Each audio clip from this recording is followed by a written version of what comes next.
Ya. Entonces, como les dije, esta es la clase del 15 de abril del 2021 en la Universidad Miguel de Cervantes y vamos a ver 4 temas.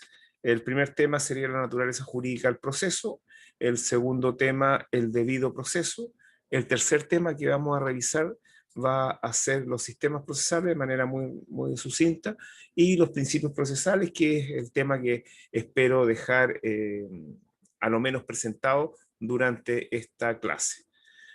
Como ustedes han podido apreciar, les mandé a través del Google Classroom el fragmento de un libro que me gustaría que en el intermedio que tengamos lo pudieran ustedes revisar. ¿Ya? Revisar, porque si bien parece que fueran varias páginas, no son tantas porque el libro es bastante pequeño en su formato. El libro es este. Usted no sé si se aprecia. Bueno, seguramente se va a ver al revés, pero se denomina La paradoja procesal del siglo XXI, de un distinguido profesor español llamado Juan Montero Aroca. ¿Sobre qué trata este libro? Trata fundamentalmente sobre la paradoja que se está dando en el siglo XXI respecto a cómo los procesos civiles y penales resultan invertirse. ¿En qué sentido invertirse? En el sentido de el funcionamiento.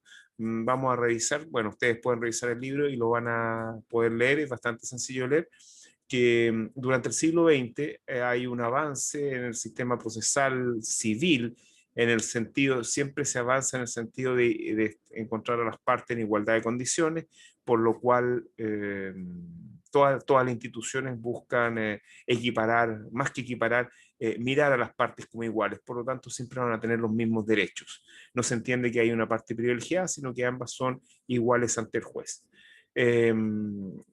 Por lo cual, el juez en materia civil resulta que interviene muy poco, ojalá que no interviniera nada, y en materia procesal penal, durante el siglo XX, por lo menos en Chile, se vio esta situación de una intervención absoluta del juez penal, teniendo, como ustedes saben, el sistema penal procesal antiguo, teniendo una participación absoluta en cuanto a recabar información para formar su propia convicción, para después para introducir al sujeto pasivo al proceso, al imputado, después acusarlo y después condenarlo, con un problema de bastante envergadura en cuanto a la imparcialidad del juzgador penal. Y en el siglo XXI se invierten estos modelos, como ustedes podrán apreciar, por lo menos respecto del proceso civil, porque solamente les pasé la parte del libro referente al proceso civil, porque el proceso penal obviamente va a ser revisado en el momento en que ustedes vean sus materias de derecho procesal penal. Entonces, con esa introducción al libro, vamos a dar inicio a la clase, lo que respecta a lo primero, que serían las teorías que buscan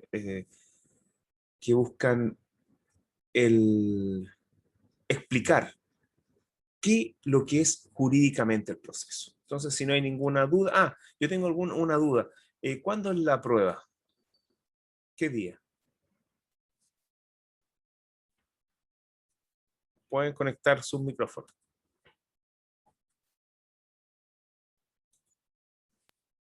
Nadie sabe porque me dijeron que en mayo, pero... Sé El 20 que de en mayo, mayo. profesor. ¿Perdón? 20 de mayo. Profesor. 20 de mayo, ok. No, perdón. Lo voy a anotar en la agenda porque revisé y no aparecía. Sí, confirmemos. Confirma. Sí, el 20 de mayo. 20 de mayo. ¿Sí? Bueno, si tiene otra fecha me lo dicen durante la clase. Así que vamos a empezar, estoy admitiendo a más gente. Vamos a empezar a ver. Profesor, ¿la va a hacer es oral o escrita la prueba? Escrita, la primera prueba va a ser escrita, ¿ya? ¿Le puedo hacer una consulta? Pero claro. Es que ya se la estoy haciendo una pregunta retórica. Profe, ¿la prueba va a ser en el tiempo estimado de la clase o Se le cortó, no lo escuché. Yo creo que le entendí, profesor. Sí. El compañero quería saber si la prueba va a durar, qué sé yo, 30 minutos, una hora o lo que dura la clase. Bueno, ahí tengo que ver, puede ser 45 minutos a una hora. Ahí yo voy a dar las instrucciones, generalmente las doy la semana antes de la prueba. Así que no se preocupen por eso. ¿Ya? Ok, bueno, entonces revisemos esto de... Vamos a ir a la página del apunte donde aparece... Estoy compartiendo ahora el apunte, como ustedes lo pueden ver, que ustedes seguramente ya lo leyeron, la naturaleza jurídica del proceso. Bueno, vamos a sacar el video para que no haya problema de conexión. Ok. Bueno, como ustedes han revisado en el apunte, hay varias teorías que explican la naturaleza jurídica del proceso. Varias teorías que alguno puede aceptar, se pueden aceptar una u otras, pero y algunas obviamente más acertadas que otras, y han ido evolucionando a medida que ha ido avanzando el proceso. Voy a silenciarlos para que no haya también ningún problema con el acople de cualquiera de ustedes, porque no han apagado el micrófono. Bueno, entonces, sigo con esto. La naturaleza jurídica del proceso. Ya sabemos que hay varias teorías que han buscado decir lo que es el proceso. ¿Ah? Por ejemplo, cuando hablamos de naturaleza jurídica de cualquier cosa, de cualquier entidad jurídica, estamos señalando qué es lo que es en esencia. Estamos queriendo ver qué es lo que es en esencia. Por ejemplo, el matrimonio en esencia, desde el punto de vista jurídico, es un contrato. Eso no cabe ninguna duda. Quizás desde el punto de vista religioso será otra cosa, pero jurídicamente el matrimonio es un contrato. Ahora veamos cuál es la naturaleza jurídica del proceso. Bueno, las primeras teorías son las teorías contractualistas que explican la realidad jurídica del proceso, su naturaleza jurídica como un contrato. ¿Qué significa esto? Significa que es la manifestación de las voluntades de las partes en un proceso para ser sometidas a la decisión de un juez. Aquí existe obviamente un problema básico, son estas de las teorías más básicas, más antiguas, y el problema más importante con el cual se choca esta teoría es con el proceso penal. En el proceso penal, obviamente, el imputado, que es parte de un proceso penal, no va a querer nunca ser parte de un proceso penal, por lo tanto, siempre va a faltar la voluntad de esta parte en el proceso y por lo tanto no se puede explicar ya el proceso como un contrato. Si avanzamos más, bueno, si no es posible explicarla como un contrato, expliquémosla como un cuasi contrato. En este caso, un cuasi contrato, estamos hablando, ahí aparece el tiempo en que esta teoría surgió, siglo XVIII y XIX, y se estima que es un cuasi contrato porque estamos frente a un acto lícito, el cual va a producir un efecto jurídico de introducir a las partes del proceso, pero esto también resulta bastante sencillo, muy simple y no explica todas las situaciones que se pueden producir al interior de un proceso. Por lo tanto, se sigue avanzando hacia una teoría más compleja y más desde el punto de vista más una teoría más procesal, porque las dos teorías anteriores son bastante civilísticas, utilizan conceptos propios del derecho civil. La tercera teoría, que es como una de las teorías, podríamos decir que esta tercera teoría, la de la relación jurídica, es la teoría clásica. Aquí el proceso es explicado por una serie de vinculaciones jurídicas que existen entre las partes, entre sí, las partes con el juez y el juez con las partes. En ese sentido, el vínculo con el cual resultan obligados y vinculados las partes con el juez es un vínculo jurídico que tiene una naturaleza jurídica procesal. Por eso aquí hablamos de la teoría de la relación jurídica procesal. Es, como le digo, la teoría que tiene, es la teoría clásica, la que tiene mayores seguidores, ¿no?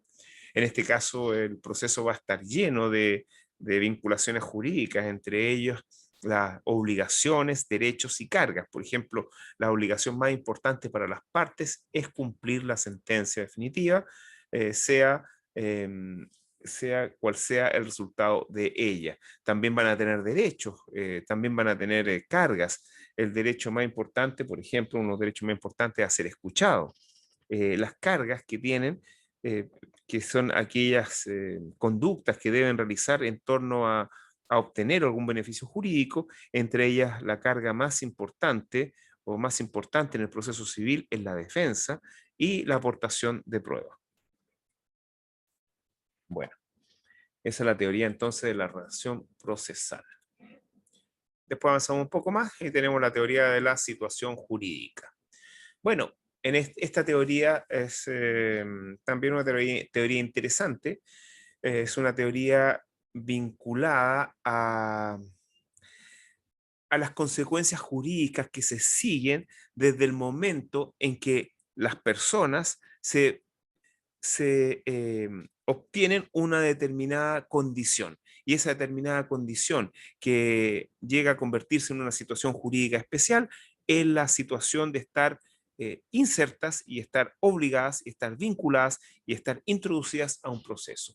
Y de esta situación jurídica de estar introducido en el proceso se van a seguir múltiples consecuencias, como todos podemos apreciar. Bueno, esa es la teoría de la situación jurídica. Después tenemos, tenemos la teoría del proceso como entidad jurídica. ¿Qué significa que el proceso sea como una entidad jurídica? Significa que el proceso en sí es una cosa, si bien una cosa imaginaria, una cuestión que está más allá de la realidad física, sí es es una realidad jurídica compuesta por varios elementos, por actos jurídicos denominados actos jurídicos procesales. Podríamos decir que el proceso el proceso sería el continente, es decir, el envase de muchos actos jurídicos procesales, como por ejemplo la demanda, la contestación de la demanda, los recursos, la sentencia, etc. Sin embargo, también el proceso mismo llega a convertirse en un acto jurídico procesal, pero de contenido complejo. O sea, el proceso mismo es un acto jurídico procesal complejo, compuesto por actos jurídicos procesales simples, como es los que ya he mencionado. También es una teoría bien importante y que también aporta hartos elementos al derecho procesal. Después viene la teoría del proceso como una institución jurídica. Bueno, en este sentido, al proceso se le toma como cualquier institución jurídica de nuestro derecho y que se encuentra regulada. Por ejemplo, una institución jurídica es la Presidencia de la República. Como autoridad, existe una presidencia que puede ser compuesta de manera accidental por diferentes personas que van a ocupar el cargo de presidente de la República, y el cual está regulado por leyes y principalmente por la Constitución. Y el proceso tampoco sería ajeno como realidad jurídica, y también sería una institución que se encuentra regulada al interior de nuestro sistema por diferentes normas, entre ellos la Constitución, las leyes e incluso autoacordados, resoluciones judiciales, etc. También como ejemplo podríamos poner el matrimonio. El matrimonio también es una institución jurídica, que es un contrato y que encuentra una regulación bastante exhaustiva, por ejemplo, en la ley de matrimonio civil. Entonces, aquí tendríamos las 6 teorías que explican la naturaleza jurídica del proceso. Entonces, ahora les voy a dar la palabra para que puedan hacer algún comentario o puedan decir si está todo claro, o si tienen alguna duda, o si quieren un ejemplo.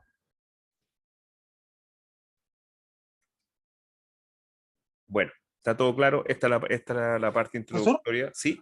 Profesor, la teoría de la situación jurídica Ya. dice el mismo apunte que se considera muy buena, pero se le reprocha el no describir el proceso técnicamente. Claro. Eso no lo entendí. Claro, porque teniendo la explicación de que el proceso es una situación jurídica, básicamente estamos queriendo decir de que nosotros nos enfrentamos a una realidad que se denomina proceso, y que cuando usted está dentro del proceso le van a pasar ciertas cosas, pero no dice cuál es la naturaleza jurídica de las cosas que pasan y cómo nos introducimos al proceso. Es decir, no explica muchas de las cosas que ocurren antes del proceso, durante el proceso e incluso después del proceso, como puede ser la cosa juzgada. Entonces la explica solamente como una realidad, como una serie de consecuencias que se producen cuando una persona se encuentra en cierta situación. Pero no explica más allá. Ese es el defecto de esta teoría. ¿Sí? Profesor, y Mónica, ¿puede dar algún ejemplo más cuando me quedó claro? Ya, mire. Por ejemplo, a usted le pueden pasar muchas cosas en la vida, ¿no es cierto? Sí, ¿Sí? sí, Por ejemplo, sí. se le puede morir un familiar Ya, y usted en ese momento podrá ser viuda, podrá convertirse en huérfano, podrá convertirse, no sé. Pero, ¿y ya. qué significa eso? Que hay un cambio, realmente. Pero, ¿y significa algo? Sí, bastante. A ver, Un pero no cambio de explica. situación. Es una situación en la cual usted está. Por Ya, ejemplo, usted está manejando y está con trago en el cuerpo y lo pilla un carabinero. Y un ya, carabinero lo controla y usted se niega a hacerse la alcoholemia. O se niega a ser detenido incluso. ya. Eso es una situación que puede ocurrir. Describe lo que está Exacto. pasando, pero ¿y cuáles son las consecuencias de eso? Bastante grave, porque en el fondo, si yo me estoy. O sea, si yo no creo que me puede pasar una falta grave, me pueden condenar. Claro, pero no está explicado. Esta teoría no lo explica. En Ya, cambio, la teoría de la relación jurídica ya, sí explica, porque si, por ejemplo, usted pierde algún familiar, ya, eh, ese familiar, me imagino, bueno, está vinculado por algún vínculo de sangre o matrimonio. correcto. Entonces, en ese sentido, usted tenía ciertas obligaciones respecto de ese familiar y a lo mejor esas obligaciones con la muerte de él, bueno, de hecho, van a Ya, desaparecer. Ya no exacto. existe relación jurídica con él, por ejemplo. Y desde el Ya. punto de vista, claro, y estas relaciones jurídicas son explicadas por esta teoría de la relación jurídica. Y por ejemplo, la otra teoría, la teoría como entidad jurídica, bueno, nos dice que y también la teoría como institución nos dice que, por ejemplo, el proceso es una realidad jurídica y en ese sentido está sometido a una serie de reglas y de normas, ¿no? Ya. Y en ese sentido, ser viuda, por ejemplo, tiene una serie de consecuencias jurídicas Totalmente. que Para están, bien por o para ejemplo, mal. podrían estar explicadas por la teoría de la institución jurídica, porque, por ejemplo, ser viuda implicaría ser heredero del marido y también Correcto. ser asignatario de la mitad de porción conyugal. Sí.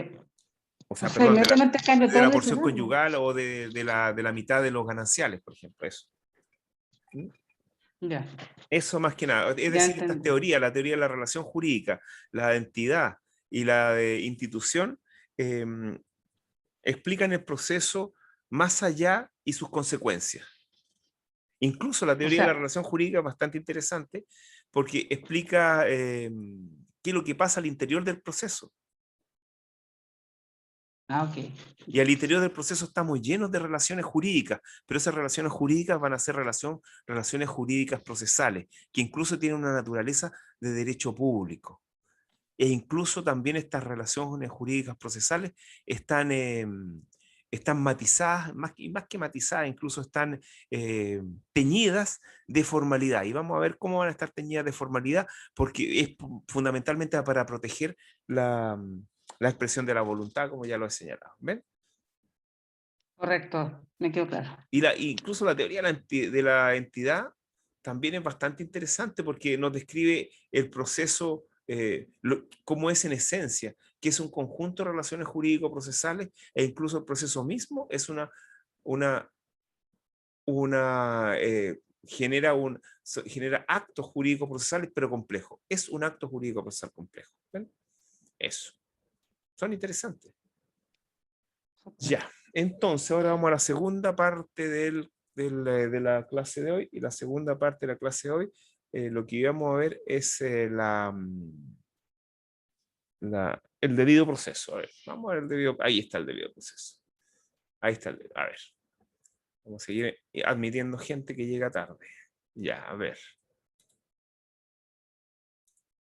A ver, vamos a... Lo voy a silenciar. Ya, listo. A ver. Miren, el debido proceso. A ver, ¿qué podríamos decir del debido proceso? Lo primero que podríamos decir del debido proceso que no es un concepto... no es un concepto jurídico estático. Eso es lo primero que podríamos decir. Más que nada, el debido proceso está dentro de lo que en derecho constitucional se llaman los conceptos jurídicos de contenido indeterminado. Es decir, conceptos jurídicos los cuales van a ser llenados o van a ser enriquecidos, ya sea por la doctrina, por las leyes e incluso por la jurisprudencia. Eso es lo primero que tenemos que decir. Lo segundo que tenemos que decir en cuanto al debido proceso es que surge a propósito del derecho constitucional y a propósito del origen de las constituciones o el origen de las leyes que buscan reducir el poder del soberano.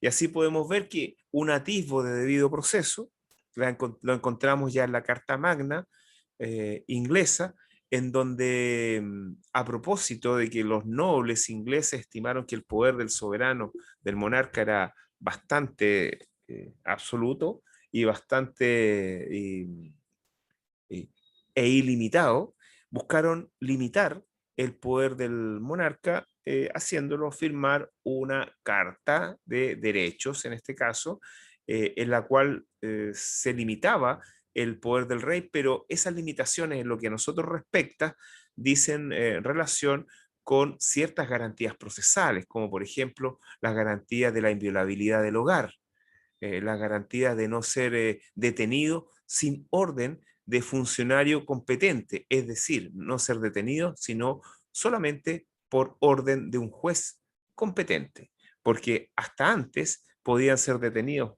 por un orden directamente del soberano, del monarca, que podríamos decir que tenía el poder ejecutivo y otros poderes más. Entonces, esas garantías fueron el germen de lo que hoy entendemos que es debido proceso.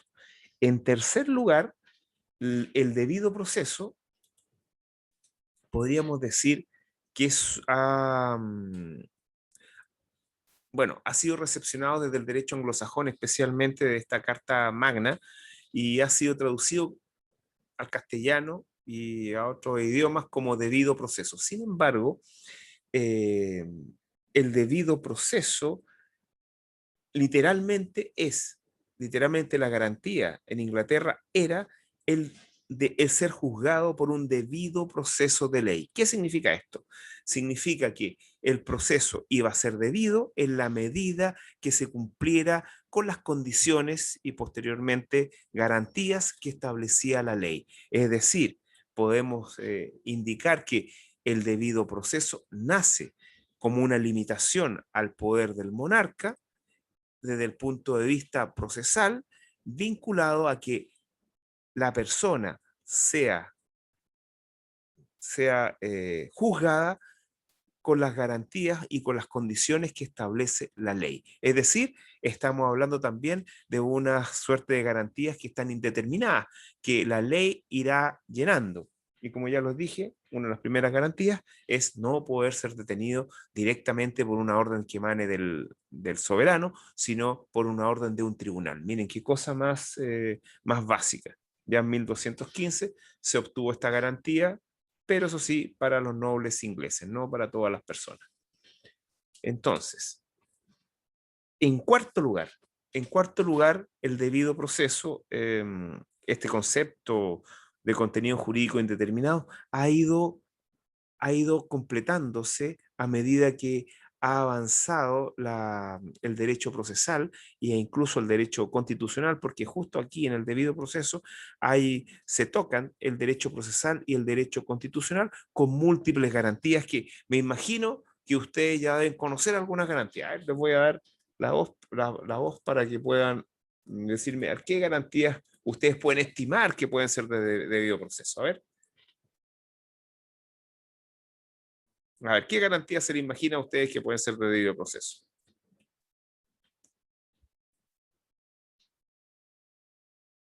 Principio de inocencia, profesor. ¿Perdón? Principio de inocencia. Claro, esa es una de las garantías, pero eso desde el punto de vista penal, el principio de inocencia. Y eso todavía no lo hemos visto, así que a ver otra cosa más que sea más del campo civil, que es lo que vamos a revisar. A ver. Pero básicamente, mire, les voy a dar un atisbo. Por ejemplo, una garantía de debido proceso es ser escuchado antes de ser juzgado. Miren, tener derecho a ser defendido. Tener un abogado, profesor. Claro, tener un abogado para ser defendido. Derecho a declarar. También, pero no nos vamos tanto al lado penal. Por ejemplo, la imparcialidad del juzgador. Profesor. La igualdad de derechos o la igualdad de armas que se llama. ¿Qué más? ¿Sí? Buenas tardes, Roberto. Buenas tardes. Con respecto a lo que usted hablaba del derecho a ser defendido, ¿no está más ligado a lo penal? Sí, está ligado a lo penal. Sin embargo, yo les puedo decir que es una garantía procesal que establece la Constitución, pero por desgracia no ha sido articulada por nuestra legislación. Porque, miren, las constituciones latinoamericanas en general son bastante, ¿cómo podemos llamarlas? A ver. Bastante grandes en cuanto a articulado. Pero ¿de qué sirve que las constituciones contengan derechos si no pueden cumplirse esos derechos? Si no se les puede exigir al Estado. ¿De qué sirve? De hecho, ustedes saben que han habido procesos constituyentes en Latinoamérica. Por ejemplo, hay en Colombia hubo un proceso constituyente en donde se establecieron una serie de derechos y que se trataron de solicitar por vía judicial, pero la realidad siempre se choca con la realidad y no se podían conceder esos derechos. Por ejemplo, el derecho a la vivienda. Imagínense. Entonces hubo que modificar la constitución colombiana para señalar que los derechos iban a estar a disposición de los colombianos siempre que existieran los recursos. Miren, ¿ven? Obvio, porque eso más que nada son decisiones políticas. Eso es como un mensaje para los constituyentes, que no se puede tener derecho a todas las cosas. Hay derechos mínimos, pero hay derechos realmente que no pueden, sí, hay derechos que no pueden ser exigidos, y si no pueden ser exigidos, no tienen que ser establecidos como derechos. Bueno, a ver, hablemos del derecho a la defensa. A ver, ¿quién me dijo eso del derecho a la defensa?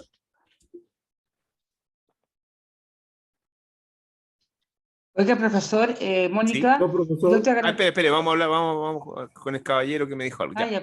Vamos a hablar del derecho a la defensa. A ver, dígame. Soy Guevara, profesor. Sí. De acuerdo a la Constitución dice que toda persona tiene el derecho de ser defendido por un abogado. Justamente. El juez debe escuchar su declaración. Voy a leer el artículo que usted me dice, que es el 19 número 3, que es el principio, que es la garantía constitucional de que se denomina igualdad ante la justicia. Y mire, dice, la igual protección de la ley en el ejercicio de sus derechos. Toda persona tiene derecho a defensa jurídica en la forma que la ley señale, y ninguna autoridad o individuo podrá impedir, restringir o perturbar la debida intervención del letrado si hubiere sido requerida. Ya, y después en el inciso tercero, la ley arbitrará los medios para otorgar asesoramiento y defensa jurídica a quienes no puedan procurárselos por sí mismos. La ley señalará los casos y establecerá la forma en que las personas naturales, las personas naturales víctimas de delitos dispondrán de asesoría o de defensa jurídica gratuita a efecto de ejercer la acción penal reconocida por esta Constitución y las leyes.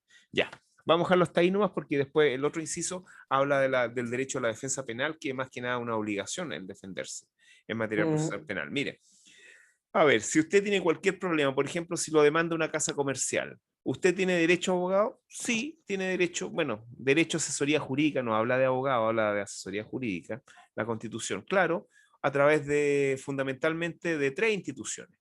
La institución del abogado a turno, las instituciones de beneficencia, como podrían ser, no sé, pues, cualquier, estas corporaciones de derecho privado o público que defienden a las personas, donde los abogados atienden de manera gratuita. Y la tercera y más importante, la Corporación de Asistencia Judicial, que ustedes saben que las corporaciones son personas jurídicas, en que lo importante son las personas, formadas por varias personas y que tienen fines,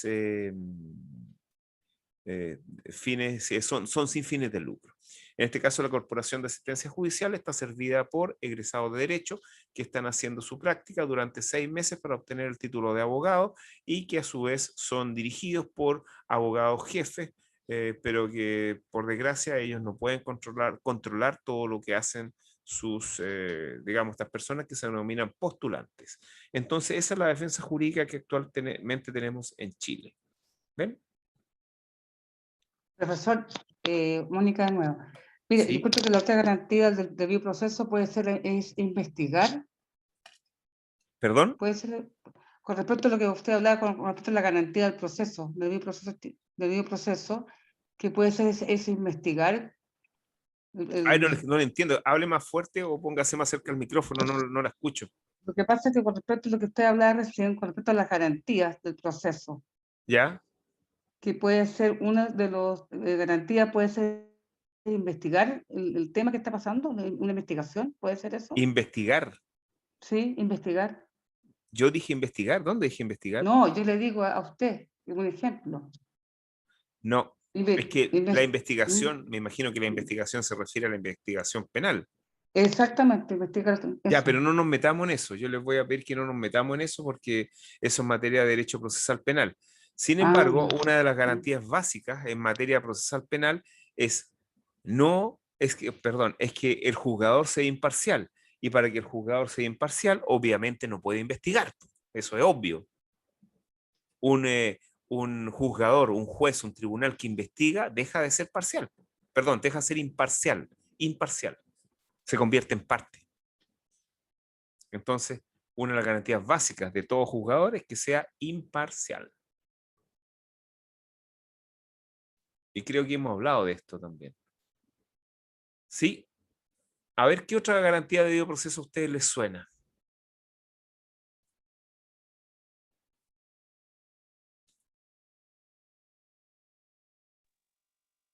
Profesor, ¿Sí? ser juzgado por una ley preexistente. Claro, sí, podría ser, pero eso, más que nada, eso tiene como una garantía procesal, más que nada penal, más que procesal.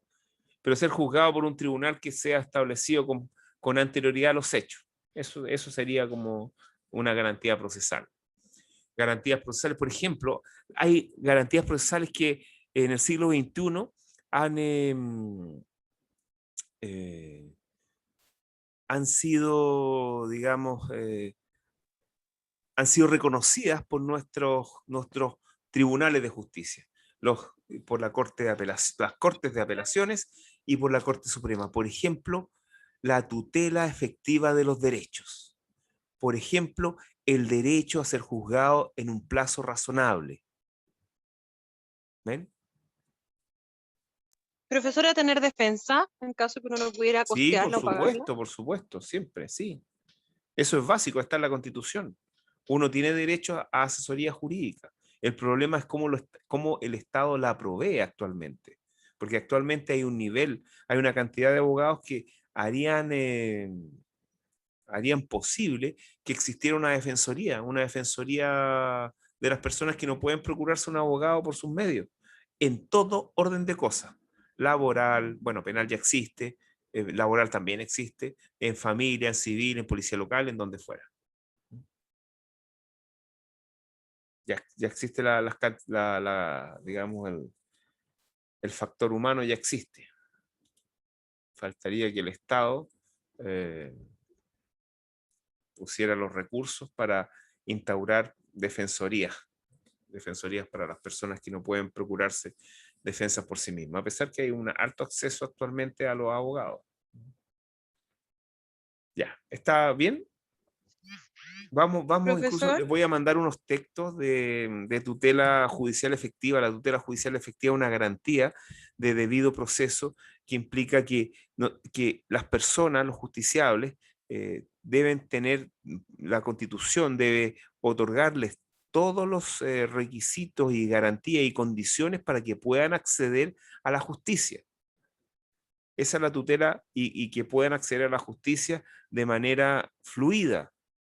Y también tenemos el derecho a ser juzgado en un plazo razonable, lo que implica que también los procesos no pueden eternizarse, porque todos sabemos que la justicia que tarda deja de ser justicia. Si alguien me iba a decir algo. Profesor, ¿Sí?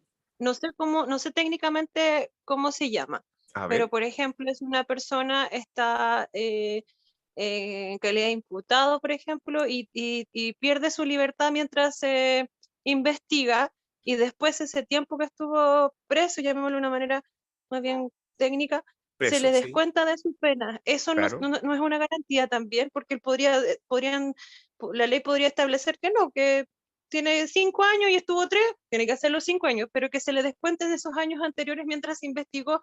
¿Eso es una garantía No sé de las si que sea, estamos hablando? desde el punto de vista procesal del juzgamiento no veo que sea una garantía. Puede ser un derecho más vinculado al derecho sustantivo penal, Ya, en cuanto al cumplimiento de la pena, sí podría ser, sí, pero no, garantía procesal encuentro que no. ya. Garantía de Gracias, debido profesor. proceso no. ¿Alguna otra consulta para que veamos la materia que sigue? Que sería esta, los sistemas procesales. Yo, profesor, A ver, con respecto, Roberto Jaramillo por acá, nuevamente. Con ya. respecto a lo que hablaba mi compañera Lorena, Ujú. basándonos también en las mismas garantías. Este mismo sujeto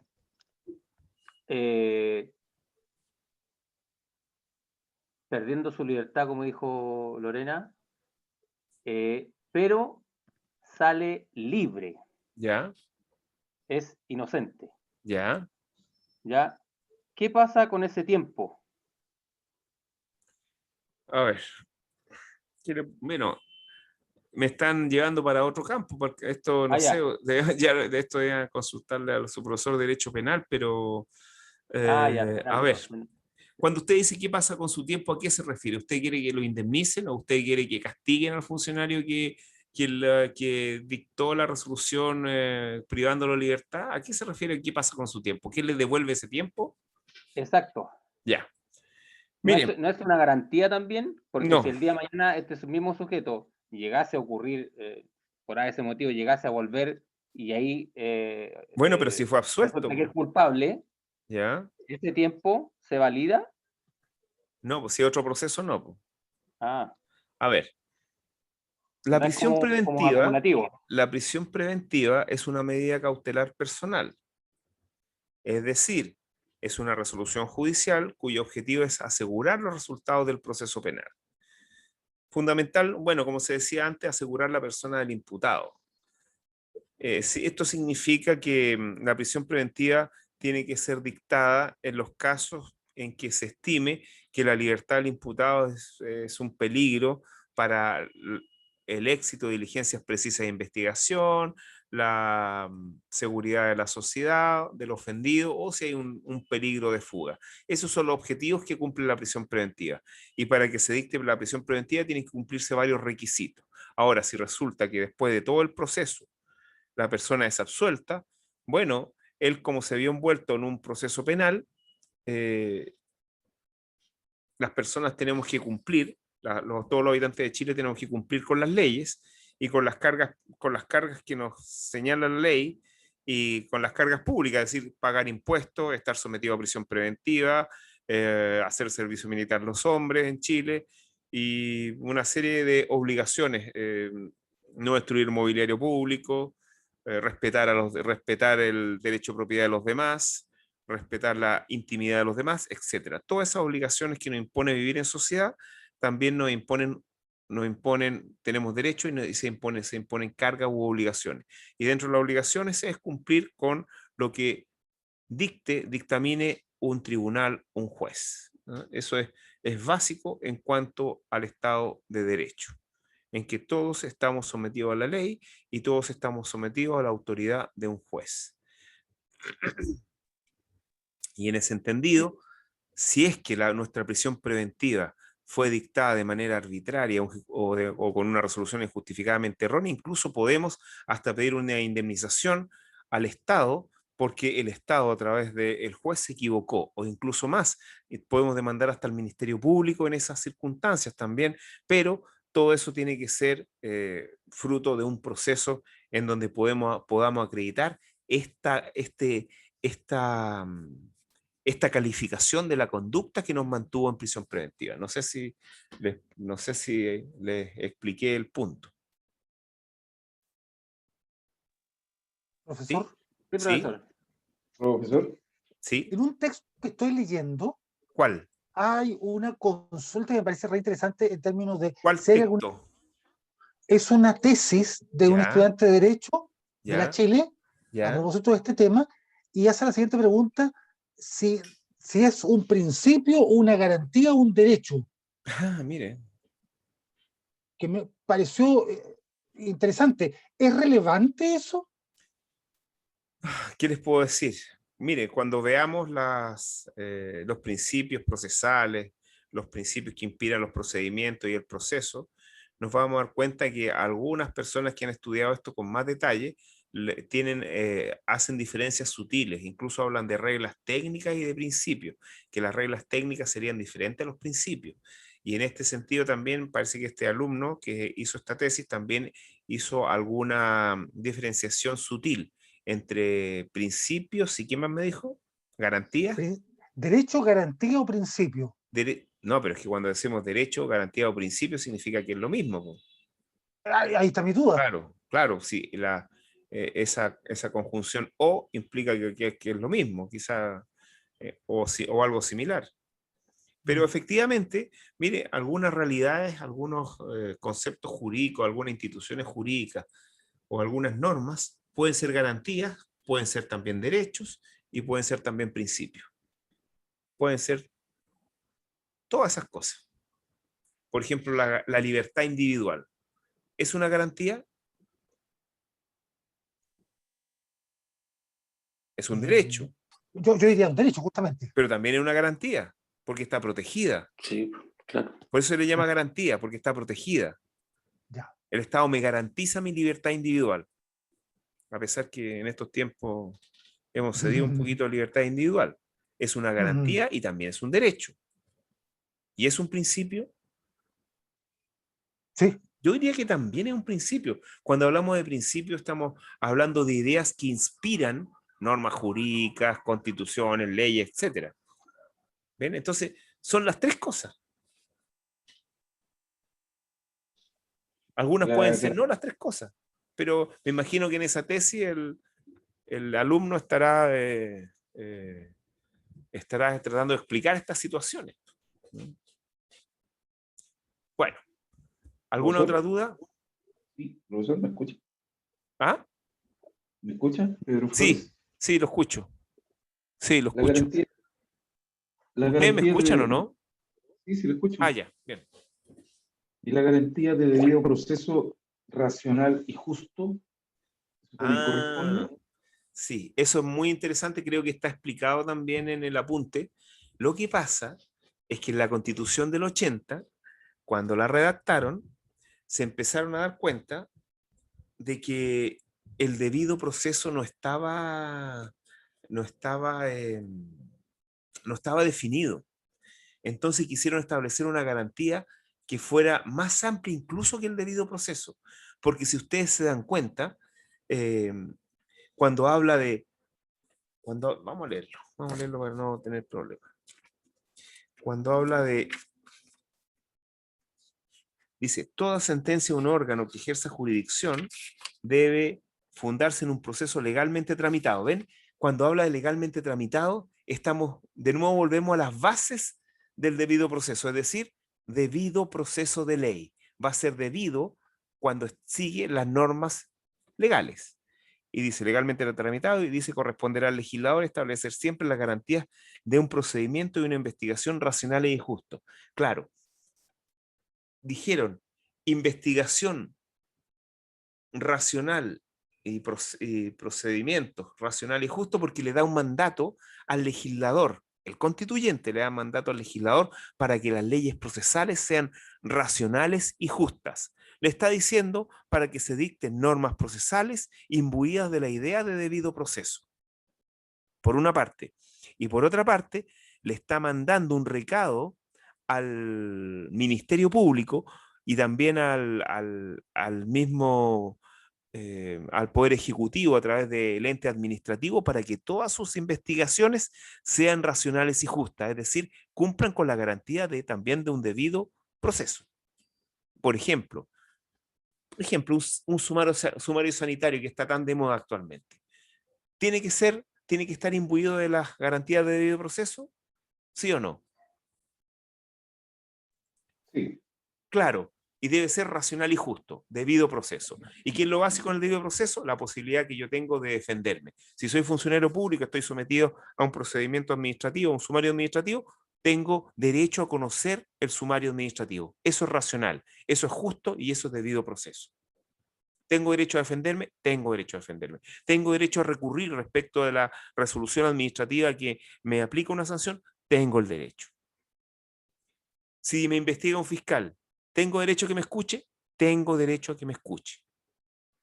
¿Por qué? Porque la investigación que hace el fiscal tiene que ser racional y justa.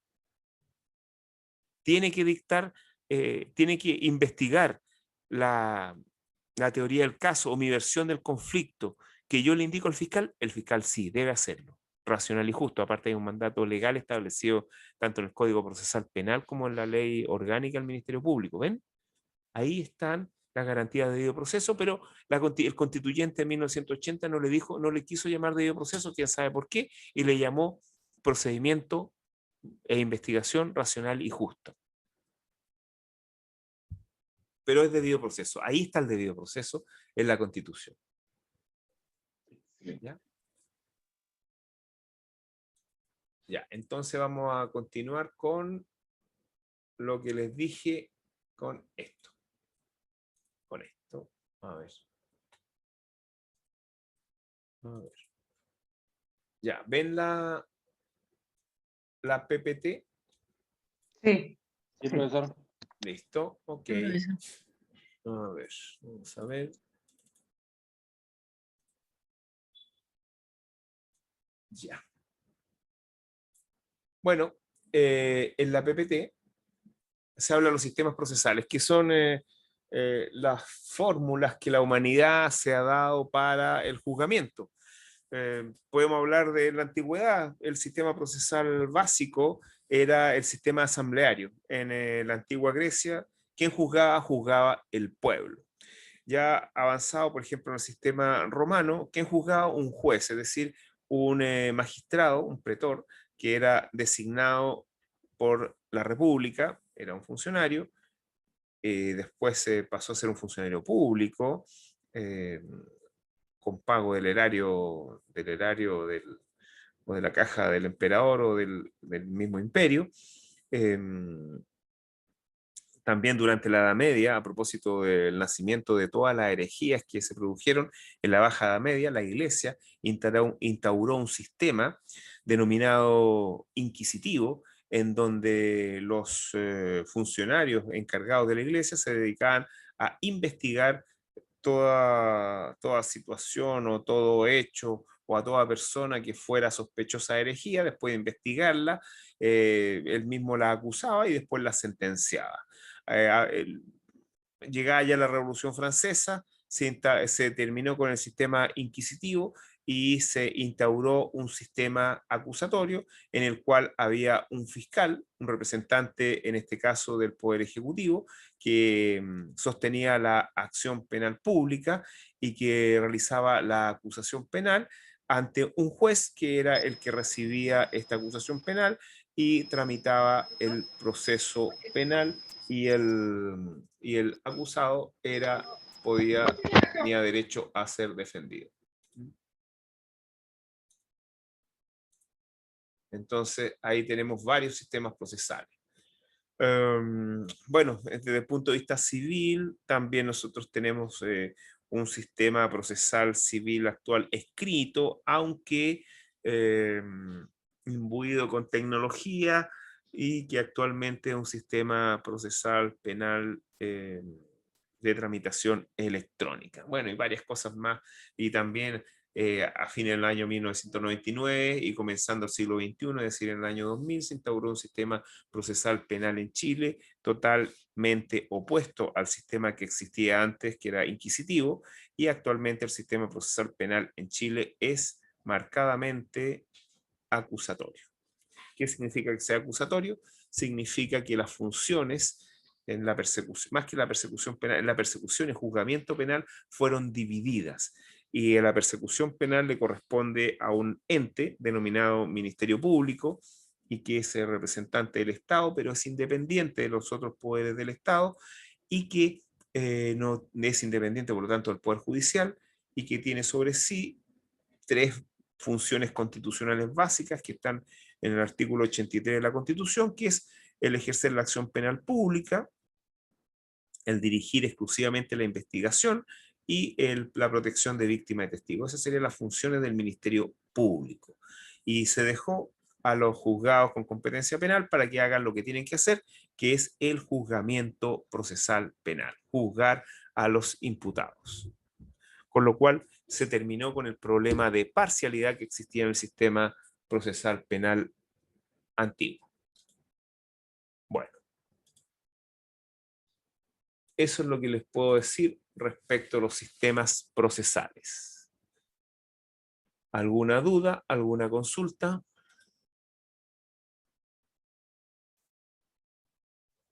¿Este material No. lo tiene usted nomás, profesor? ¿Perdón? ¿Este material lo tiene usted todavía? No le escucho nada. ¿Puede hablar más fuerte? Este material lo tiene usted, no lo ha compartido todavía. ¿Qué material? Este PDF que está... ¿Esto? ¿Mm? Sí, pero esto solamente lo que expuse, porque, por ejemplo, acá, miren, acá esto ya otra cosa que ya pasamos, ¿no? Entonces, ya, esa okay. es la lámina que me interesa que ustedes tengan, nada más. Okay. Me dicen que hay compañeros que están tratando de entrar, pero a todos los ingresé, son 51, están todos ingresados. Bárbara Herrera no ha podido entrar, profesor. Sí, apenas aparecen los ingresos, entonces debe ser problema de conexión que tienen ellos. Entonces, lo que vamos a hacer ahora, vamos a hacer un alto, porque ya son las 8 de la... Bueno, ahora es de la noche ya. Y les voy a pedir que lean el texto, lo que lean hasta donde puedan avanzar, ¿ya? Hasta donde puedan avanzar en el texto que les mandé al Classroom. Y saben, voy a tratar de mandarlo ahora. El texto voy a tratar de mandarlo al chat, ¿ya? Voy a ver si puedo subirlo al chat, a ver. Déjenme ver si lo puedo subir al chat. Bueno, lo voy a subir de inmediato.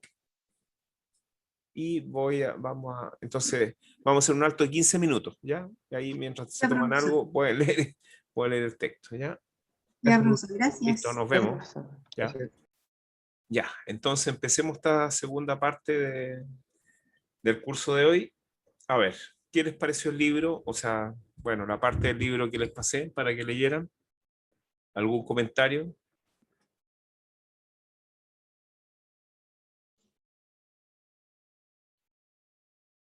¿No? Ya les di el micrófono en todo caso. Sí, profesor, pues. Sí. Mire, la verdad que me pasó igual el otro día, que se lo quería comentar. Sí. Cuando uno en estos recreos, ¿cierto? Uno aprovecha de ir al baño, prepararse en su casa. Sí. Normalmente, entonces, como que no queda mucho tiempo. La verdad que voy en la tercera hoja. Ya está bien, no importa. Si era solamente a ver si habían leído algunas hojas solamente. Pero fíjense que yo les voy a decir algo del libro.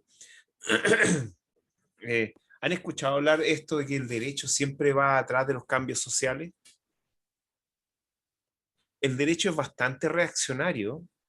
De hecho, el Poder Judicial los jueces en general son más bien conservadores de un statu quo o de una situación que ya existe.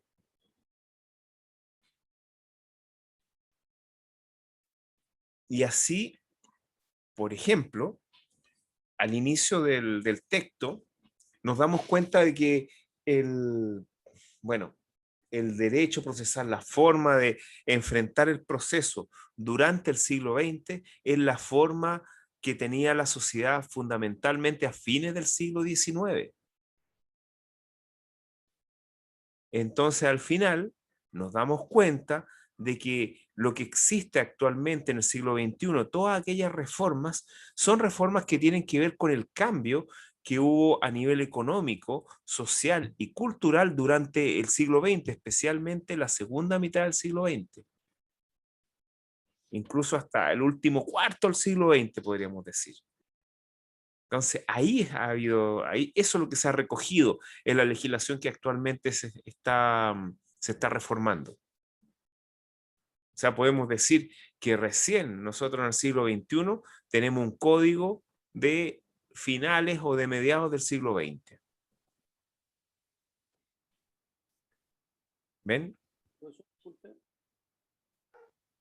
Bueno, Profesor, sí, a mí me pasó que pude avanzar un poquito más la lectura ya, y mientras leía me imaginaba, porque hablaba sobre las capacidades, por decirlo de alguna manera, hasta donde podía como investigar, ser parte, el juez, y cómo esto se modificó en el siguiente siglo, claro. haciendo una comparación también ahí entre juez penal y civil, y ahí como que se enredó un poco, pero mientras leía me imaginaba, por ejemplo, los juzgados o que salen en las películas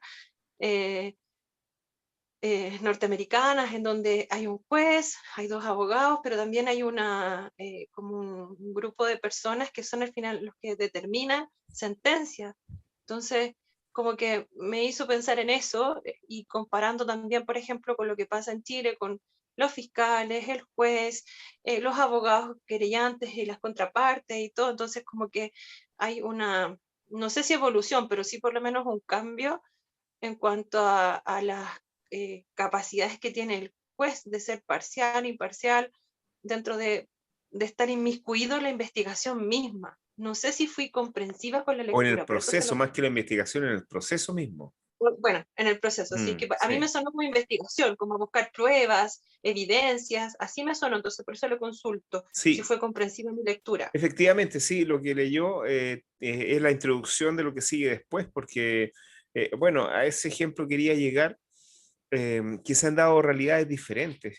Al principio del libro aparece que, claro, se recogen las garantías de los derechos de las personas, y fundamentalmente el tribunal, los jueces, eran instituciones que tenían que dirimir conflictos entre particulares, pero a fines del siglo XX o la segunda mitad del siglo XX, ya los tribunales se han convertido en otra cosa. Estamos hablando incluso de los tribunales civiles, se han convertido como garantes de los derechos constitucionales, garantes de todo el sistema jurídico.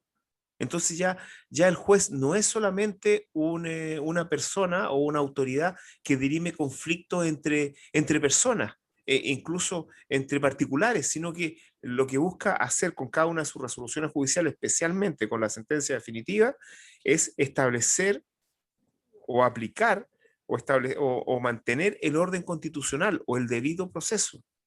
¿Se dan cuenta? O sea, se ha ampliado las funciones que actualmente tiene el juez, que es mantener la vigencia del Estado de Derecho, de la Constitución y de las leyes. Y esa no era una función que tenía el juez en el siglo XIX. Profesor, Sí. en ese sentido me llamó mucho la atención, efectivamente, cuáles son los bienes jurídicos que la jurisdicción, el juez, busca proteger. Tal como usted decía, pasamos desde el conflicto entre particulares al respeto del derecho positivo, los principios constitucionales, etc. O sea, hay un cambio bien importante y que da cuenta de, efectivamente, el sentido de la labor del juez. Y ahí hay otro tema asociado. ¿Cuál es el marco ideológico imperante? Sí, pues. Porque claro, menciona en un momento el liberalismo y por tanto que radica al ¿cuánto se llama? Al juez, al Estado, de las decisiones de los particulares que son lo relevante. En cambio, evidentemente, en el siglo XX, eso va cambiando. Mire. Y el Estado se considera con más atribuciones para intervenir. Claro. Y bueno, el Estado define el siglo XX. Ahí sigue avanzando la lectura porque se va a encontrar con cosas bien interesantes desde el punto de vista de la ideología y el sistema procesal, que es un libro muy pequeño que tiene un párrafo referido a eso, o sea, varios párrafos referidos a eso, pero que a lo mejor le van a hacer bastante, a todos le van a hacer bastante no sé, edificante en cuanto a cultura jurídica, porque lo que tenemos actualmente no es lo que siempre ha existido, o no es incluso lo que pudiera haber existido, o lo que existe en otras partes del mundo. Nosotros creemos que Occidente es todo el mundo, Occidente será, no sé, un cuarto del mundo. Hay otro sistema. Los sistemas de los países musulmanes, ahí todavía no está, en algunos países no está dividido, no está separada digamos, la religión del Estado. Los jueces son clérigos, imagínense. El mundo musulmán son como más de 1.000 millones de personas. China, que son 1.500 millones de personas, es un régimen político comunista, aunque económico, digamos, podemos decir que es capitalista, pero ¿cómo será la ley allá? ¿Cuál será el principal delito? O sea, ¿cómo está establecido el Código Penal? De hecho, allá hay pena de muerte para la corrupción, para los delitos de corrupción. Han habido sistemas que han caído. Han existido, pero ya no existen. O en algunos países que existen. ¿Cómo será el Código Civil en Cuba? O el Código, no sé si tienen Código Procesal, habría que estudiar, pero todo debe estar estructurado en base al Estado y no a la persona. Entonces, son sistemas procesales bastante interesantes, que como objeto de estudio por lo menos, quizás no para vivirlo, pero sí como objeto de estudio. ¿Ven? Entonces, ahí hay algunos, como le digo, unos párrafos bien interesantes que ustedes pueden leer en el libro. Ya, entonces les dejo la inquietud intelectual para que lo lean, porque es un libro bastante interesante y cortito. Y recuerden que todo esto, todos los textos que hemos subido a la página y al Classroom, entran en cualquier prueba. Van a haber preguntas sobre ellos, así que tienen que leerlo. ¿Ya? Bueno, para eso también doy este espacio para que los conversemos. Y bueno, también puedo dar un espacio en la próxima clase, los primeros 10 minutos, para que podamos conversar del libro, que ustedes lo puedan leer. Traté de mandar un libro bien cortito para que puedan leerlo, pero efectivamente es difícil avanzar. Solamente quería conversar. ¿Alguien avanzó un poco más en el libro? ¿Que me pueda decir algo antes de clausurar esto?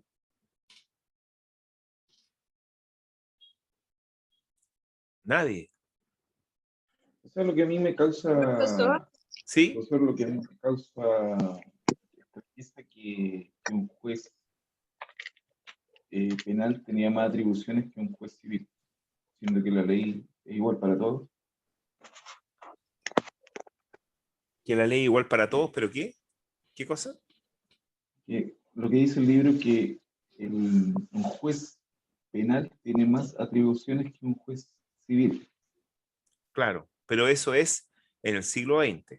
Vamos a ver qué va a pasar, qué está pasando en el siglo XXI. Sigue avanzando. Ah, pero Después esa parte del cambia, libro no profe. está. Esa parte del libro no está, pues no se las mandé porque tiene que ir con procesal penal. Y solamente me refiero a la parte civil, pero... Ah, pero le mandé la parte final que dice que está entre la esquizofrenia y la... Pero le mandé la conclusión. Hay una parte del texto que señala que... La paradoja y la esquizofrenia, eso. En inicio el juez penal tenía más atribuciones que el juez civil. Claro. Y hoy en día es todo lo contrario. O sea, está evolucionando para todo lo contrario. No es que sea Sí. todo lo contrario, pero está evolucionando para allá. Exacto. Claro, porque ahora en el siglo XXI hay nuevas realidades que se empezaron a ver a fines del siglo XX. Toda la masificación del consumo. Porque lo que dice el libro, dice, hoy el juez civil tiene esas facultades las mismas que ha perdido el juez penal. ¿A qué se refiere con eso? ¿Perdón? ¿Cómo? el juez penal ha perdido esas atribuciones que tenía antes. Claro, efectivamente, ha habido un cambio. El juez civil digamos, durante el siglo XIX y el siglo XX, era un juez muy neutro. Era un juez que en el único momento en que se notaba era cuando dictaba sentencia. Era el único momento. En cambio, el juez penal era un juez muy activo, sobre todo en Chile. Un juez que investigaba, un juez que introducía al sujeto pasivo en el proceso, que él mismo dictaba de oficio la prisión preventiva, donde él mismo después, si se convencía de la investigación que había hecho, lo acusaba y después de un juicio, que era una suerte realmente no era un juicio propiamente tal, decidía si lo condenaba o lo absolvía. Entonces era una situación bien interesante lo que ocurría en el proceso penal antiguo. Interesante, digo, desde el punto de vista jurídico, no desde el punto de vista de que haya estado bueno o malo. Una situación, nuestro sistema procesal penal estaba muy, muy atrasado, donde se generaba mucho problema con la parcialidad. El juez se convertía Pero Leopoldo, en parte, era juez y parte realmente. En cambio, actualmente el sistema procesal penal, si usted lo revisa, el juez es lo más parecido al juez civil del siglo XX. Es decir, el juez mientras menos se inmiscuya, mejor. ¿Por qué? Porque cuando el juez se inmiscuye, se está contaminando. Y si se contamina, se está perdiendo imparcialidad y se está convirtiendo en parte. Entonces el juez penal no debe tener ninguna participación en el proceso, en el ofrecimiento de la prueba, en la rendición de la prueba. Incluso algunos critican esta facultad que tienen los jueces del Tribunal Oral en lo Penal de hacerles preguntas a los testigos, porque cuando le hacen preguntas a los testigos está en cierta medida subvencionando a la parte que no hizo la pregunta. No quiero pecar de ignorante en lo que usted me está planteando, pero ese trabajo, lo que hacía el juez antes, lo está haciendo ahora el fiscal, el que también participa. Sí, efectivamente. Una parte del trabajo que hacían los jueces en el sistema antiguo lo hacen los fiscales, que es la investigación. Okay. Efectivamente. Bueno. Profesor. Sí. Dos cositas. Lo primero, que efectivamente me llamó mucho atención eso, pensando en nuestro sistema penal antiguo, el exceso de poder del juez, ¿ya? Y claro, evidentemente uno piensa cómo eso permite mantener o no la imparcialidad, como usted señalaba. Pero me llamó la atención que en algún momento el autor hace una relación entre imparcialidad y neutralidad. Claro. ¿Hay alguna diferencia para estos efectos? Sí, hay una diferencia sutil, porque imparcialidad es no convertirse en parte, pero es decir, no ser parte, pero la neutralidad tiene que ver con que el juez, como funcionario público y también como garante de la justicia en cierta medida, tiene que en ciertos casos realizar actividades tendientes al esclarecimiento de la verdad. Y para eso tiene que tener las herramientas jurídicas al respecto. Por ejemplo, hay una cuestión muy discutida actualmente, bueno, no sé si actualmente no se discute mucho esto, pero se están discutiendo otras cosas, pero hace unos 5 años se discutió mucho el Código Procesal Civil, el proyecto, que tiene una modificación a la carga de la prueba, que es la facilitación de la prueba, que el juez al llegar al momento en que debe señalar qué hechos deben ser probados, el juez le atribuye la carga de la prueba al demandado. ¿Qué significa esto? Significa que el demandado tiene que probar de que no incurrió en las conductas que dice el demandante, o que el demandado tenga que probar que no tiene culpa en el incumplimiento contractual o en ciertas otras cosas. Y ahí se le está dando una herramienta al juez para que no sea neutral. Pero esto está muy, muy discutido. O sea, hace años estuvo muy, muy discutido y me imagino que cuando las cosas del punto de vista jurídico vuelvan a la normalidad, digamos, y no se discuta tanto la Constitución, y se discutirá algo de derecho procesal en este aspecto.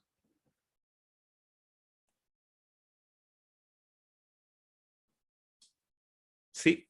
Profesor, Sí. es interesante, estaba leyendo algo a propósito de neutralidad, porque efectivamente la neutralidad pareciera que se tiende más bien a entender como no me involucro, ¿ya?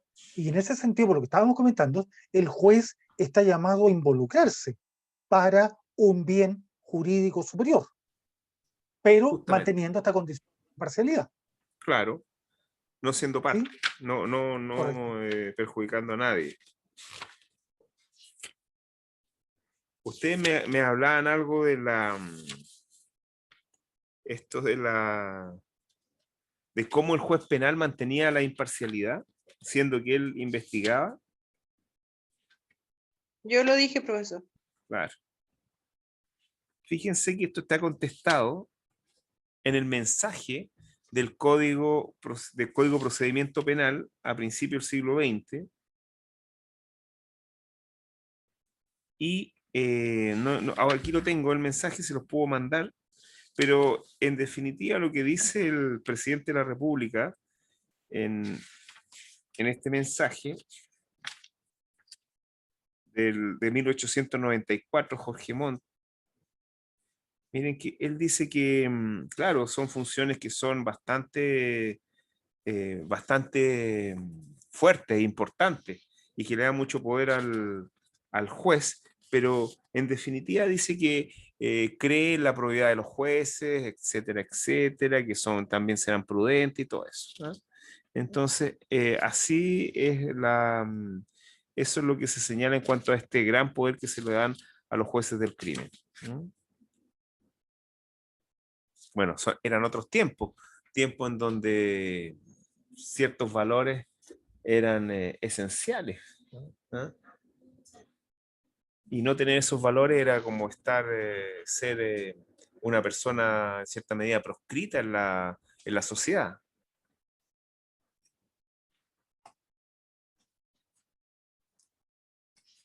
Incluso deber dinero y no pagar dinero en ese tiempo era muy mal visto.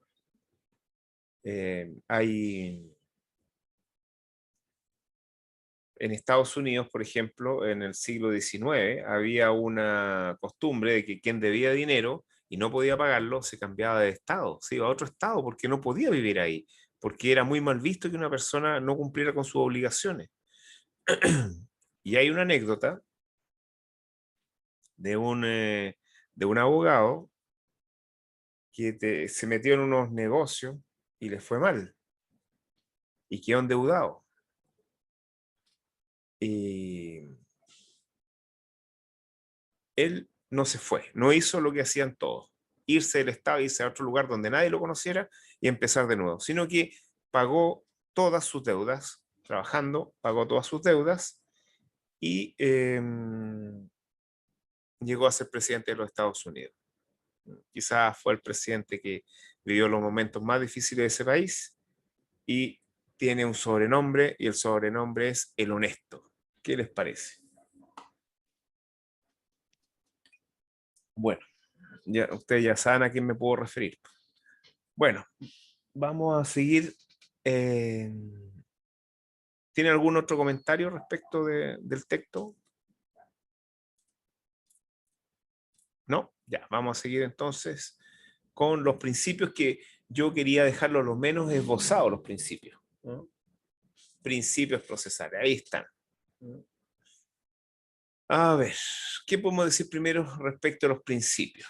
Bueno, cuando le hablé un poquito de los principios y alguien me habló sobre una tesis donde aparecían derechos, garantías y no sé qué más.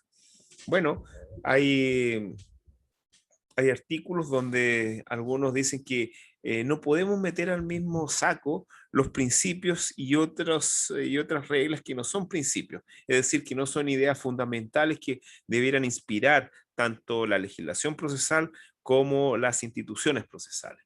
y a esas normas que son en cierta medida de menor valía o de menor irradiación hacia el proceso, se le llaman reglas técnicas. Por ejemplo, ¿qué es un principio y qué es una regla técnica? O ejemplo de principio y ejemplo de regla técnica. Como ejemplo de principio, uno podría hablar de la buena fe procesal. La buena fe. ¿Han oído hablar de la buena fe procesal? Ese sería un principio. ¿Por qué? Porque una idea matriz que va a inspirar no solamente la legislación procesal, no solamente el desarrollo del proceso, sino que también la actividad de las partes. Y ese sería un principio. Pero una regla técnica, por ejemplo, es esto: la oralidad y la escrituración. Porque esta regla técnica, yo los trato todos como principios, porque en general se tratan como principios, pero esta para algunos es una regla técnica. ¿Por qué? Porque lo único que hace es describir la materialidad que toma el proceso, dependiendo de la forma como está planteada la ley. Así tenemos oralidad y tenemos escrituración o escritura. ¿Ven? Eso sería una regla técnica para algunos, pero bueno, tratémoslo como principio, para no hacer estas disquisiciones tan sutiles, por lo menos en pregrados. No sé, pues en posgrado se podrá discutir de esto y podemos decir que los principios y las reglas técnicas son totalmente opuestas, pero para nosotros vamos a señalar que principio y regla técnica es lo mismo. Hablemos de los principios fundamentalmente. ¿Sí? ¿Sí o no? Sí, profesor. Por Sí, supuesto, ya, profesor. están ahí, ya. Ya, ok, quería que les quede claro Estamos esto. vivos, estamos vivos. Qué bueno, qué bueno. Ya, ¿Y qué bueno, quería decir la buena fe procesal? ya, sí, no se preocupen, vamos a ir avanzando paso a paso. Y está en el apunte, así que ustedes pueden avanzar por en su casa, antes de iniciar la clase o la semana, pues no tienen ningún problema avanzar en el apunte. Y ahí vamos a ir llenando los espacios. Profesor, Sí, profesor, disculpe la molestia. dime. Esto lo que usted está mostrando, ¿usted lo sube al Classroom, ¿no es cierto? ¿O lo manda al correo? A ver. Esto, lo que estoy mostrando del apunte. Sí, todo lo que muestra, sí. Esto lo tenemos Señor, que usted, actualizar. es que ¿sabe lo que pasa? Que esto está en el Classroom, esto está en mi página web y esto está en el CGU. Entonces voy a tener que revisar bien el Classroom porque si es que no lo encuentro, lo he querido buscar, no lo encuentro. No sé qué le pasa al mío. Voy a tener Bueno, que pero buscarlo mejor. entonces métase a mi página. En la primera clase les dije que este apunte y otras cosas más Sí, sí lo la iba a subir. tengo. Entonces ahí lo baja, pues lo baja Yo se lo mando, yo se lo voy a mandar, profesor. Sí, No se lo preocupe, yo se baja lo de mando a Alejandro. mi página web. Gracias, gracias. ¿Ok? Yo Ya, se lo profe. mando a Alejandro. Gracias, compañero. Ya, ok, entonces Ya, pero gracias. principio de oralidad y de escrituración. ¿Qué significa esto? Bueno, significa que la ley deberá regular y se establecerá un principio de cómo es el proceso e incluso cómo va a ser el almacenamiento del proceso. Lo primero que tengo que decirles respecto a este principio de escrituración y oralidad es que no existen procesos que sean 100% puros. ¿Qué significa esto? Que sean solamente orales y solamente escritos. Para contrastar procesos orales y procesos escritos, tendríamos que decir el proceso civil es escrito, el proceso penal es oral, pero el proceso civil no es 100% escrito, ¿no? Hay ciertas actuaciones que son orales, como por ejemplo la declaración de los testigos, como por ejemplo la audiencia de conciliación, es netamente oral. Pero como rige el principio de escrituración, para que exista esta actuación dentro del proceso, debe quedar resguardada, debe quedar almacenada en el formato escrito. Y para eso existen las actas. Y eso significa, bueno, y en este caso, estas actuaciones orales se rigen por un principio intermedio que se llama principio de protocolización. ¿Qué dice este principio de protocolización? Nos indica que es intermedio entre el oral y el escrito. Significa que la actuación oral queda almacenada en un formato escrito, en este caso de un acta. Pero ¿qué problema tiene la protocolización? El problema que tiene es que como está adscrito al principio de escrituración, lo que va a valer va a ser el acta, el protocolo, no. Cuando hablo de protocolos es un resguardo, un almacenamiento de forma escrita, no la actuación. ¿Qué significa esto? Que si el testigo contesta a determinada pregunta blanco y en el acta queda como negro, va a valer el acta y no lo que dijo el testigo en la declaración. Ese es un riesgo que obviamente es controlado por la contraparte, por los abogados. Ahora, por otro lado, el sistema procesal penal es oral, pero no es 100%. ¿Eso quiere decir que los abogados revisan estas actas? Por dentro de su supuesto, función? el abogado revisa el acta antes de firmarla, porque en el proceso escrito, esto es hecho ante un ministro de fe y uno tiene que firmar el acta si encuentra que está acorde a lo que pasó en la audiencia. Bueno, pasemos al sistema procesal Profesor, penal. ¿Sí?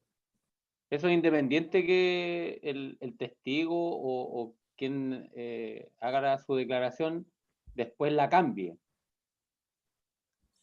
Bueno, para eso está el principio de preclusión, es decir, una vez que ya declaró no la puede cambiar, salvo situaciones excepcionales que vamos a ver cuando veamos la teoría de la prueba en el proceso civil el próximo año. Se puede, la declaración de un testigo es un acto jurídico procesal y como todo acto jurídico puede adolecer de vicios, como puede ser el error. Pero para que esto se establezca, el error de hecho tiene que ser acreditado. Entonces es complejo el asunto.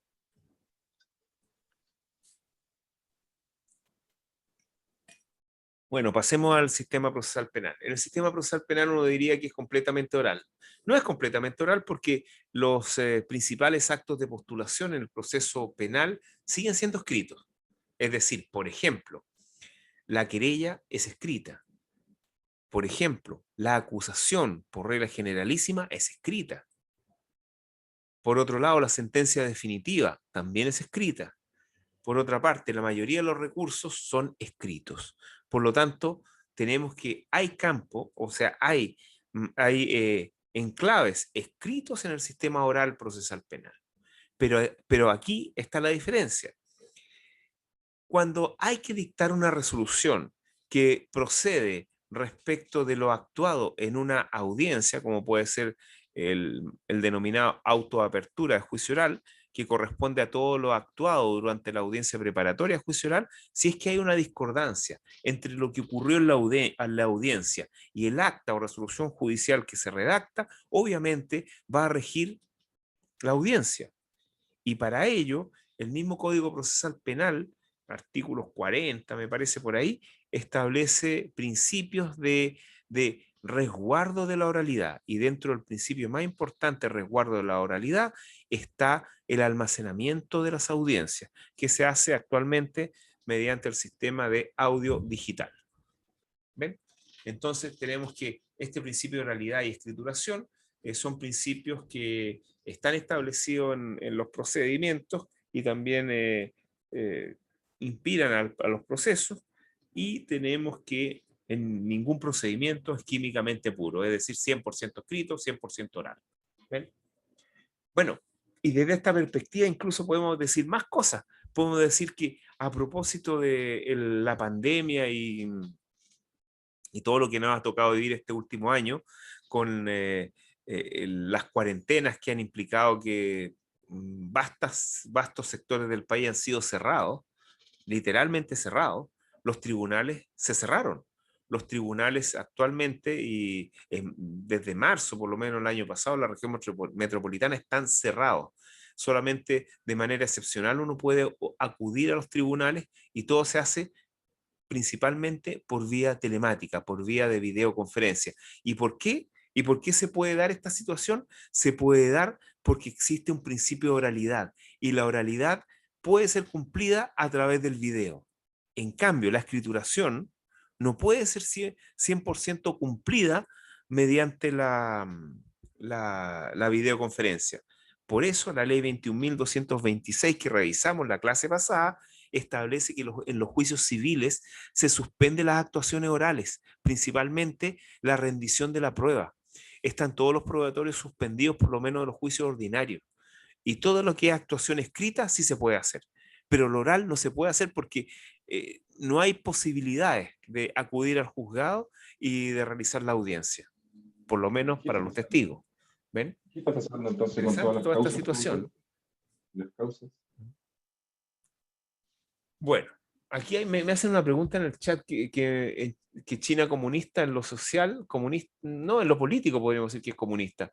Y en lo económico, bueno, no es liberal, es capitalista en China en lo económico. Es decir, permite la acumulación de capital y la formación de empresa a propósito de la acumulación de capital, pero el problema que tiene China es que en cierta medida permite el capitalismo en la medida de obtener beneficios para el Estado, ¿no? Eso fundamentalmente, pero eso es más que nada. Claro, Abraham Lincoln es el honesto Abe, ¿ah? Ya. Entonces, bueno, ¿quedó claro este principio de oralidad y escrituración? Y entre medio de la Sí, protocolización, ¿sí? Sí, profesor. Quedó Sí. claro. Sí. Ya. Principio de mediación y de inmediación. ¿Qué significa esto, el principio de la Profesor, mediación? ¿Perdón?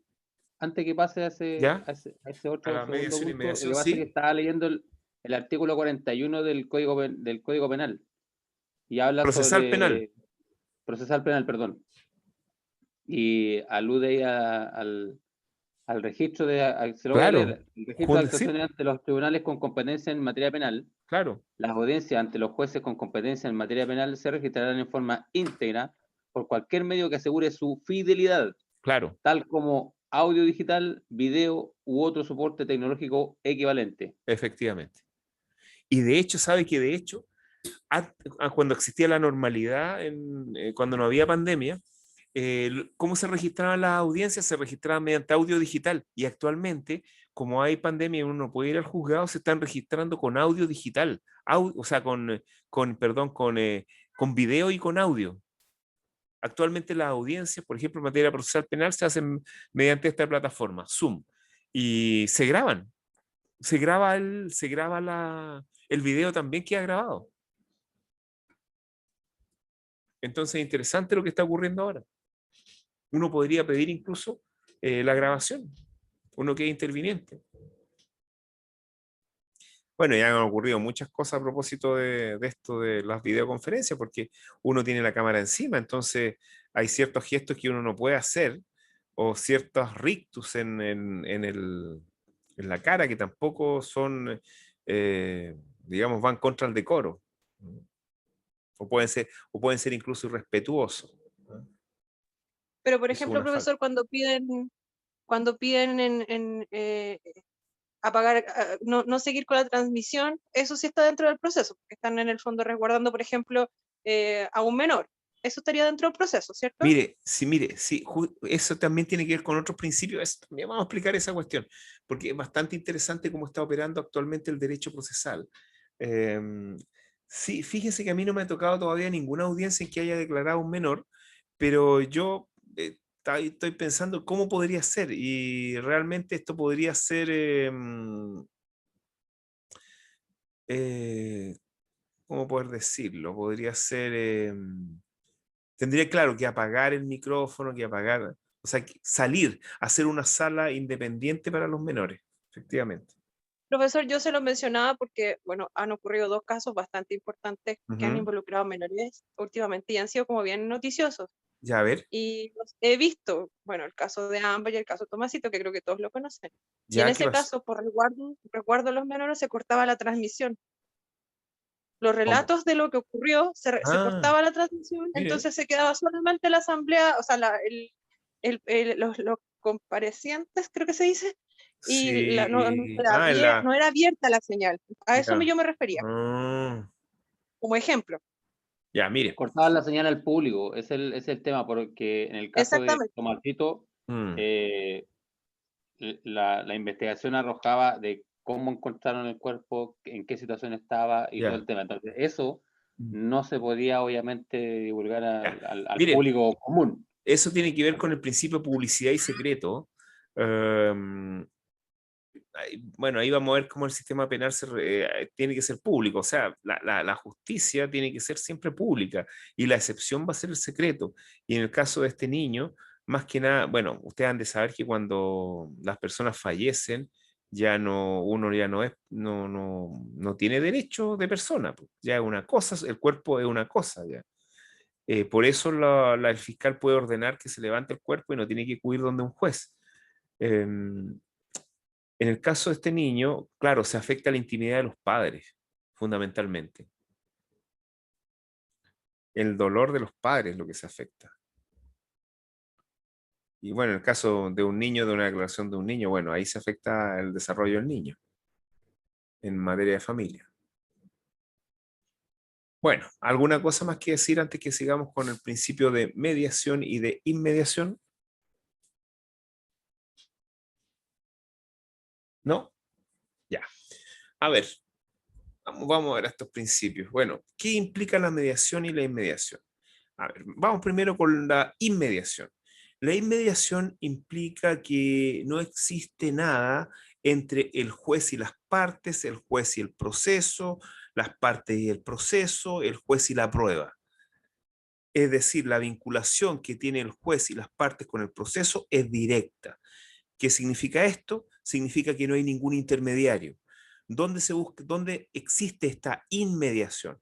Principalmente en los procesos que son en base a audiencias, los procesos reformados, el proceso penal, el proceso laboral y el proceso de familia, donde un juez es el que recibe a las partes, recibe las alegaciones de las partes y recibe la prueba de las partes, y así se puede hacer una convicción en la sentencia directamente de lo que ocurrió en el proceso. Eso es la inmediación, y la inmediación es un principio que incluso llega a ser un principio vinculado al debido proceso, por lo que voy a señalar después. Y al contrario, la mediación implica que siempre hay algo o alguien entre el juez y el proceso, las partes del proceso, el juez y la prueba, las partes y la prueba, etc. ¿Dónde se da mediación? Principalmente en materia civil. ¿Por qué en materia civil? Porque en materia civil lo que tenemos es, el juez no se vincula directamente con las partes, salvo en casos muy excepcionales. El juez se vincula directamente, no se vincula a través de documentos que están escritos, que hacen los abogados de las partes.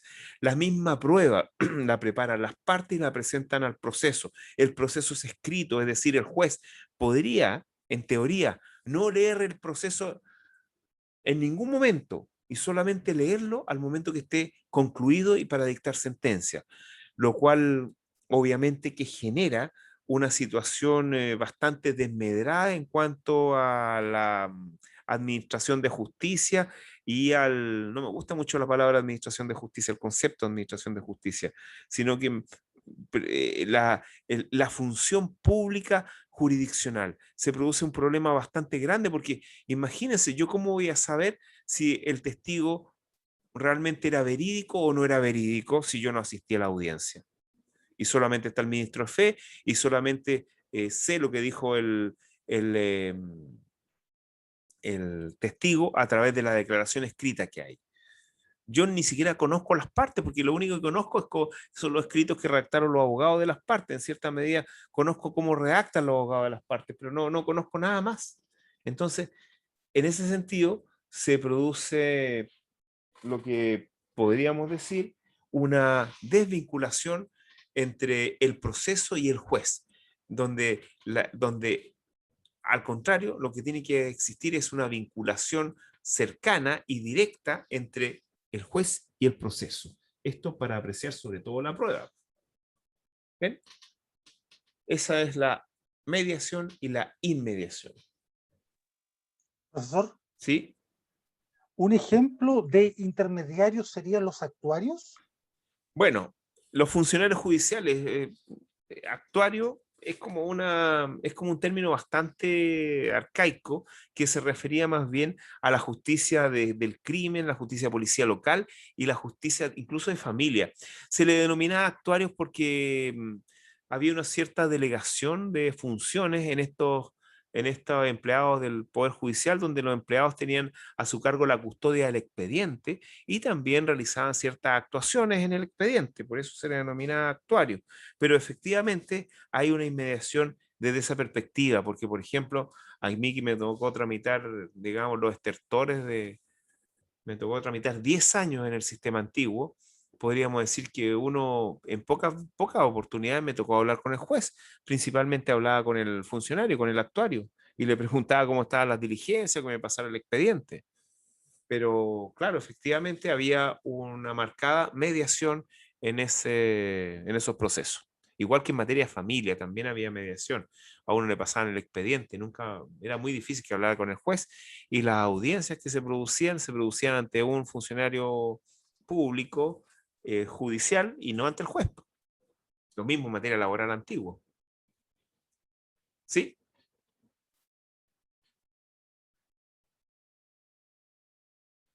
¿Me expliqué bien? Sí, profesor. Ya. Absolutamente. Miren, ¿saben? Quiero dejar acá hoy día la clase porque viene un principio muy importante, que es el principio inquisitivo y dispositivo, y entre medio el acusatorio, que ahí al medio debe estar el acusatorio, pero no lo pongo acá porque más que nada se ve cuando veamos el proceso penal. Entonces, lo vamos a dejar hasta acá.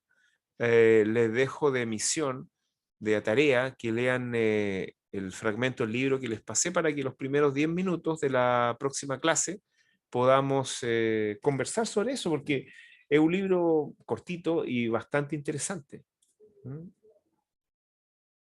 Así que les dejo esa misión, ¿ya? Así que nos estaríamos viendo ya la próxima semana y dejándole ya encargado que lean ese libro. ¿Ah? ¿Ya? Ok, profesor, muchas gracias. Muchas gracias, profe. Ok, profesor, muchas Que esté gracias. bien. Chao. Muchas gracias, profesor. Que esté bien. Chao. Profesor, gracias. Que estén bien. Chao. Hasta luego, profesor. Hasta luego, profesor. Gracias, profe. Hasta luego, compañero.